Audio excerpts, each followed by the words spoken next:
Na página 98, vamos falar sobre a formação histórica do continente americano.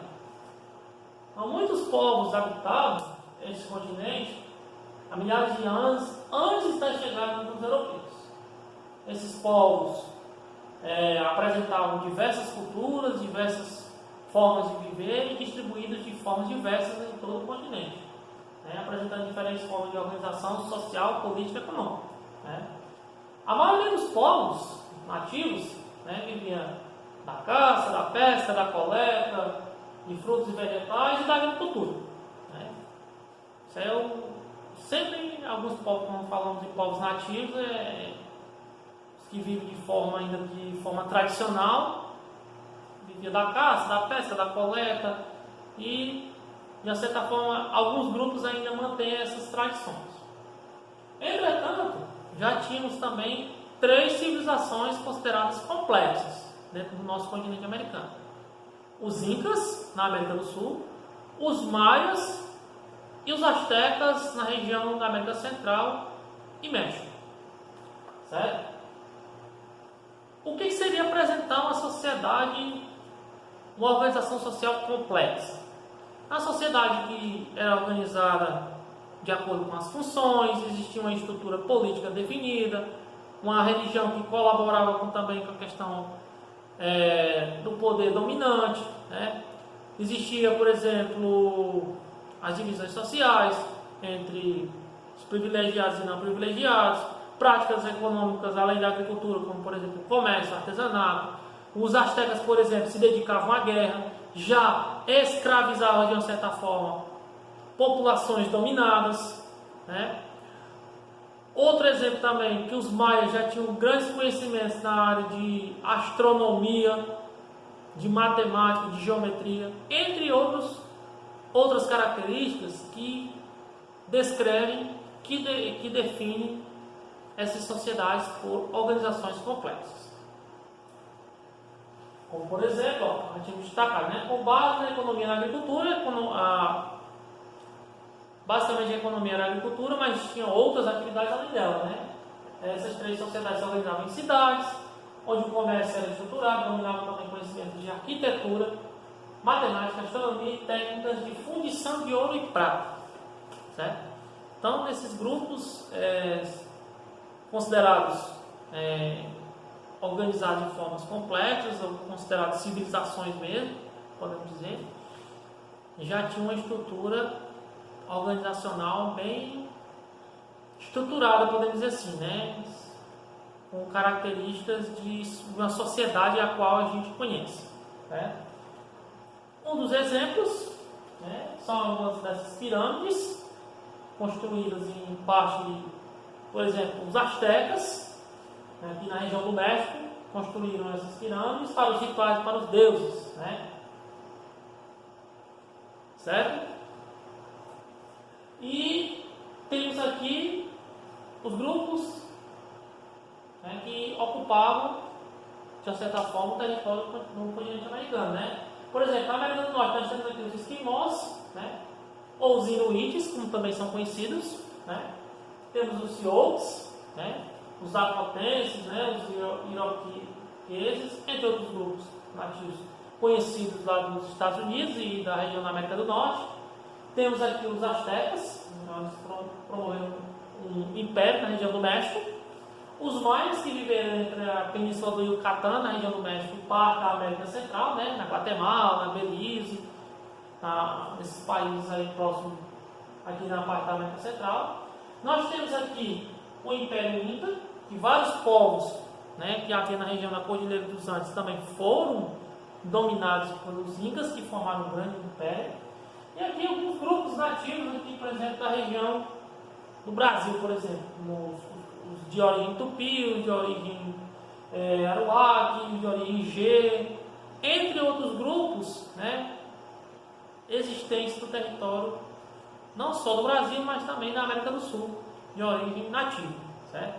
Então, essa história de descoberta, de uma certa forma, a gente tem que ter um certo cuidado, porque esse território da América como um todo, não só a América do Sul, mas a América Central, o Caribe e a América do Norte, já é terras ocupadas por nativos antes mesmo da chegada dos europeus, certo?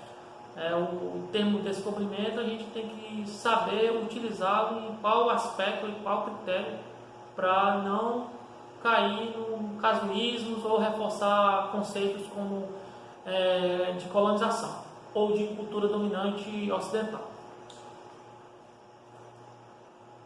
Bom, na página 99, vamos falar da conquista do continente, conquista, exploração, colonização, etc.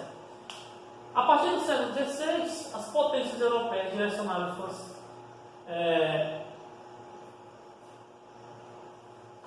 ocuparam as conquistas territoriais, para a América com o objetivo de extrair recursos naturais, como a parte agrícola, extração de matérias-primas, extração mineral, como ouro, prata, etc. Muitas populações aborígenes que viviam no continente foram exterminadas, tanto em decorrência das guerras pela posse da terra, como pelas doenças resultantes do contato com os conquistadores. Vale ressaltar que a maioria dos nativos aqui na América como um todo morreram mais das doenças que contraíram os brancos europeus do que propriamente dos conflitos. Não que não tenha havido conflito, pelo contrário, houve. Os indígenas não resistiram, não eram tão inocentes como se fosse construído esse mito da inocência indígena. Eles sabiam, de uma certa forma, com quem estavam lidando, sabiam do poderio, mas também não aceitaram a condição de ser submissos plenamente. Entretanto, diversas doenças que hoje são conhecidas como como a gripe, por exemplo, que hoje nós consideramos simples, se bem que com essa pandemia não dá para considerar mais uma coisa simples, um vírus, mas para os nativos era algo mortal. E para alguns grupos que vivem de certa forma isolados, digamos assim, da população branca, ainda pode ser considerados mortais. Algumas doenças que é conhecida do grupo branco, ou da cultura branca, que o indígena não conhece. Em várias áreas, os europeus submeteram os povos nativos à escravidão e os obrigaram a se integrar ao sistema colonial. Infelizmente, alguns foram dominados, não tiveram como resistir, foram utilizados como escravos, certo?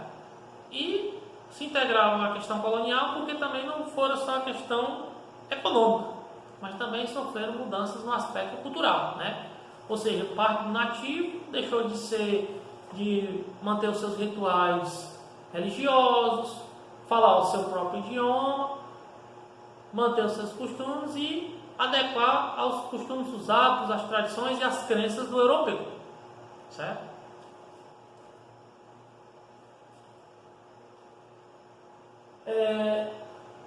Aí vamos falar agora da partilha da América e a herança colonial. No século XVIII, o continente americano estava quase completamente dividido entre as principais potências europeias da época. A partir daquele século, as colônias europeias da América deram início ao processo de independência do domínio europeu. No final do século XVIII, nós já vimos nas aulas de história, dois movimentos de independência, o dos Estados Unidos, por volta do ano de 1776 até 1783 aproximadamente, e o Haiti iniciando no final do século XVIII e no início do século XIX, sendo das primeiras regiões colonizadas a se tornarem independentes, inclusive um movimento liderado por ex-escravos.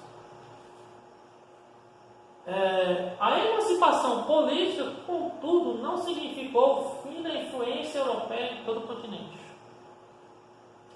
Ou seja, a maioria dos países manteve a base econômica imposta no período colonial. Ou seja, além de manter as tradições, os laços culturais deixados pelos europeus, na parte econômica, grande parte dos países da América como um todo mantém aquela lógica econômica colonial ainda, apesar de serem independentes. Qual era essa lógica econômica colonial?